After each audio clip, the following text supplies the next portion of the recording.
Have you ever wondered where the Ark of the Covenant is?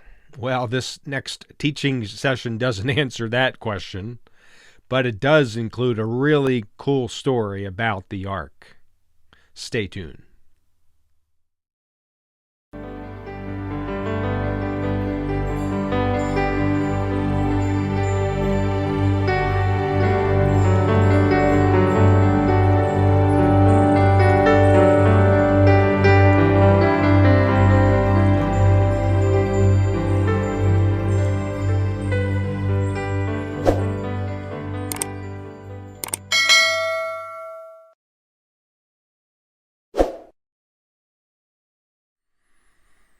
Shalom once again, and welcome to this teaching session as we continue to explore God's sovereignty and care. We've been taking a look at some of the stories from God's Word that really do a great job in displaying or giving us a real story where God shows up in a remarkable way, and His care for His people is made evident in really remarkable ways.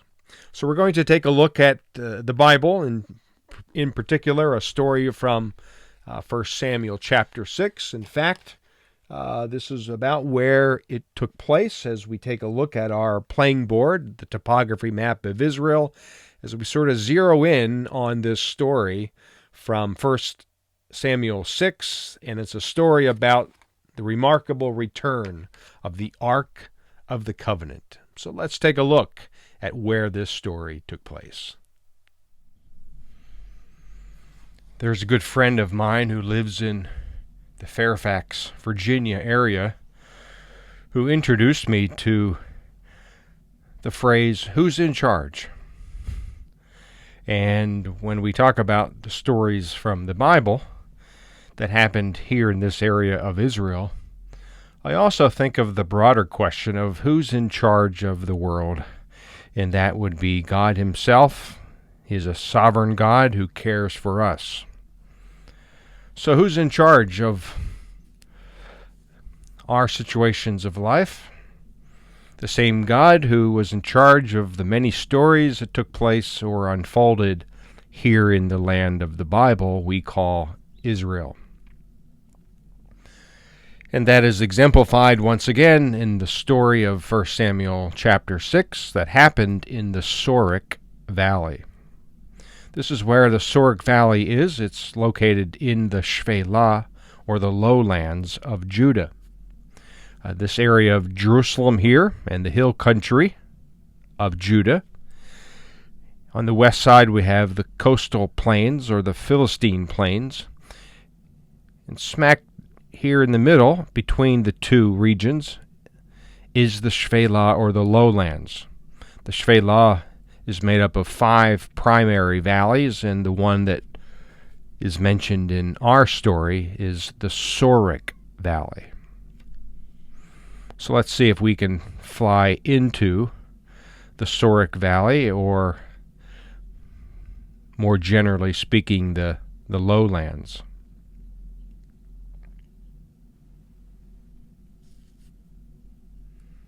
You can see these valleys that go from the west to the east. There's one, here's another one. And we'll talk about this one particular, the Sorek Valley, as we talk about a few cities. Now, before we get to the story of 1 Samuel 6, notice that there's 2 cities here that are mentioned actually in the book of Judges chapter 13 in relationship to Samson. City is Zorah and Eshtaol. While Zorah and Eshtaol are on the east side of this Sorek Valley that winds past Beth Shemesh, we'll see Beth Shemesh, and then just a few miles west is the city of Timnah. Now that's interesting because Samson was from Zorah, and Timnah is not very far away. Samson's first Philistine wife was from Timnah. And yet a little further west from Timnah is one of the 5 primary Philistine cities, Ekron. The other 4 would be Gath, Ashdod, Ashkelon, and Gaza. So notice the position of Ekron. In fact, that's mentioned in the story of 1 Samuel 6, but more specifically the city of Timnah. So Samson, when he grew up just off the right-hand side of the picture, walked down this valley, and Timnah is about in this location right here. It's not very far away. And yet just on the other side of this ridge, you can see the ridge of green trees.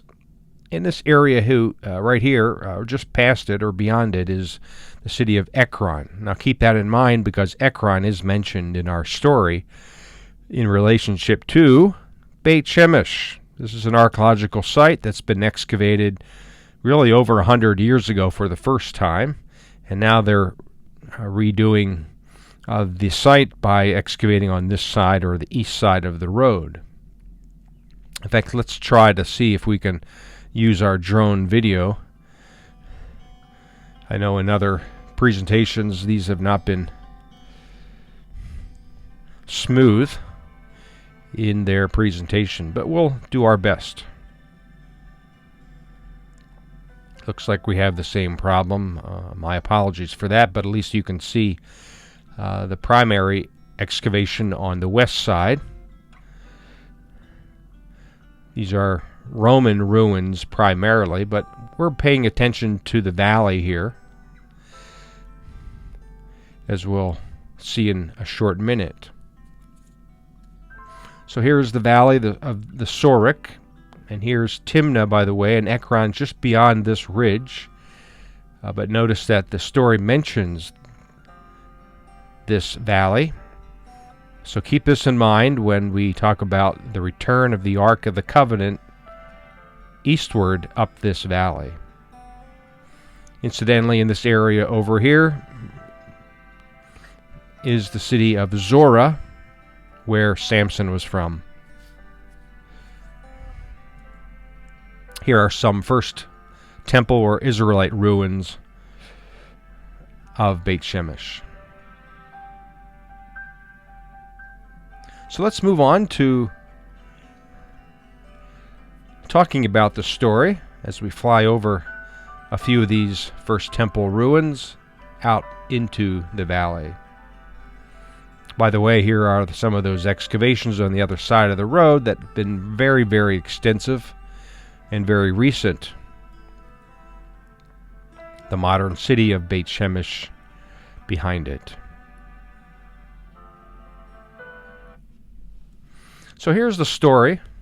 By the way, in 1 Samuel chapter 4, the Ark of the Covenant was captured by the Philistines in the battle of Aphek. The tabernacle at Shiloh was destroyed by the Philistines. Archaeology seems to give evidence of this, even though the scriptures aren't specific about the destruction or the end of this site of Shiloh. That's north of here. But after the Philistines capture the ark, it bounces around for 7 months, according to verse 1.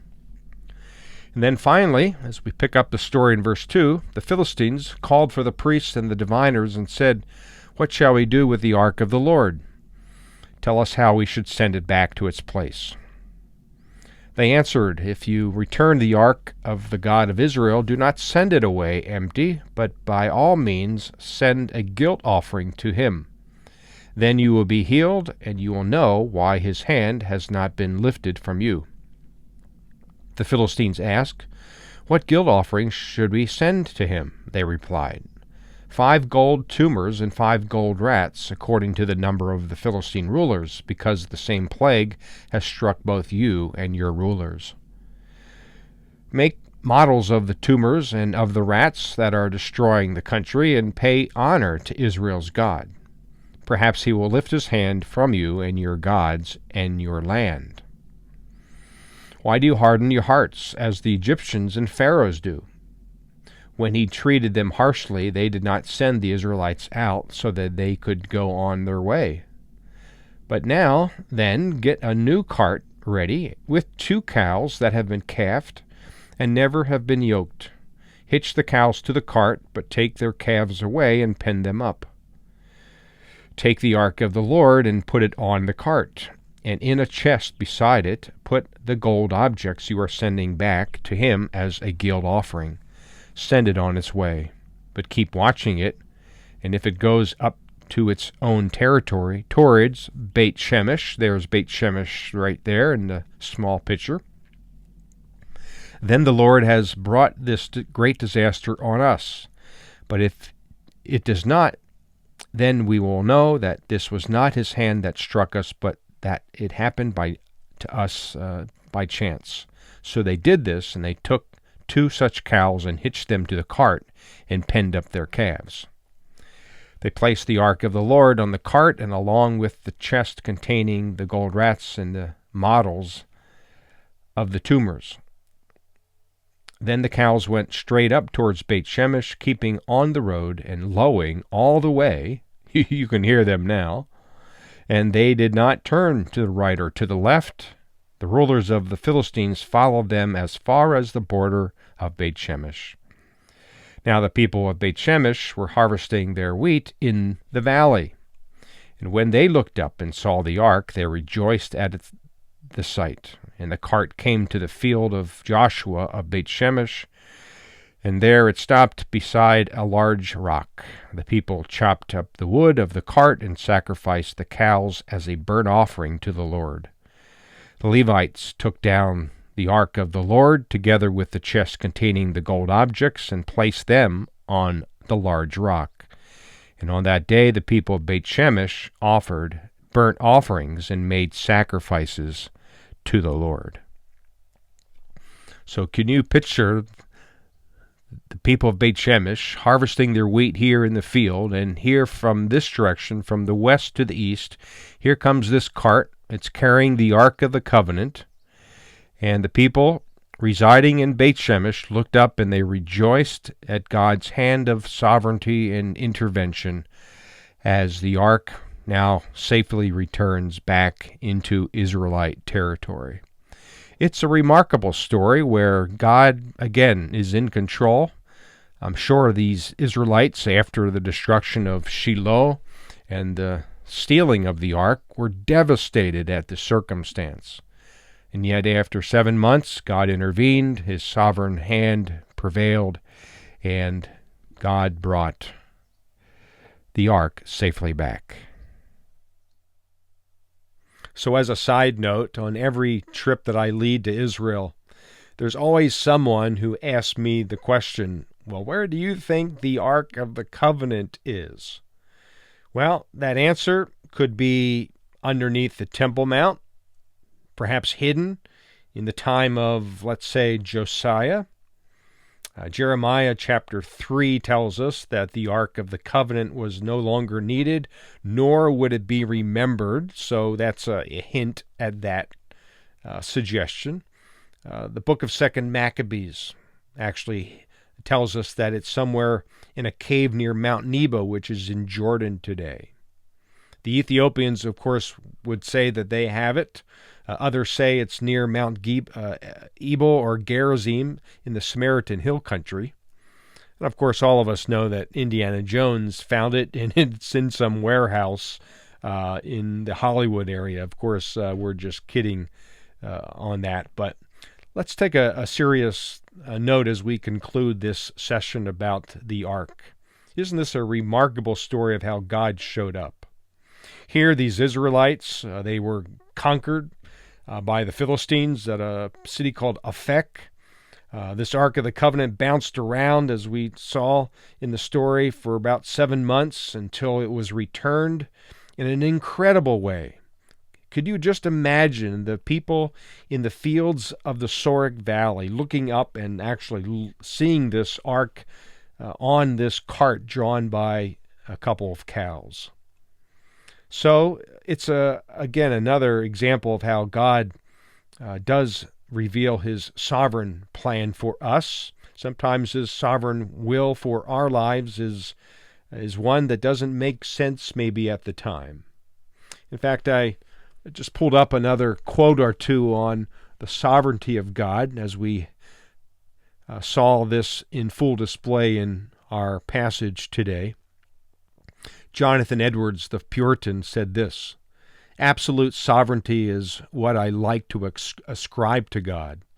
God's sovereignty has ever appeared to me a great part of his glory. It has often been my delight to approach God and adore him as a sovereign God." And then Elizabeth Elliot said this: "If you believe in a God who controls the big things, then you have to believe in a God who controls the little things. It is we, of course, to whom things look little or big." Well, nothing is too big for God to handle, even in our lives today. Yes, the Ark of the Covenant and being returned to the residents of Beth Shemesh, that was a big deal for sure. And yet, if we take a look at the details of our lives, nothing escapes God's notice, and we celebrate his sovereignty over our lives and his care for us as we entrust our lives, every little detail, to his care. So until next time, thanks for joining us. Shalom.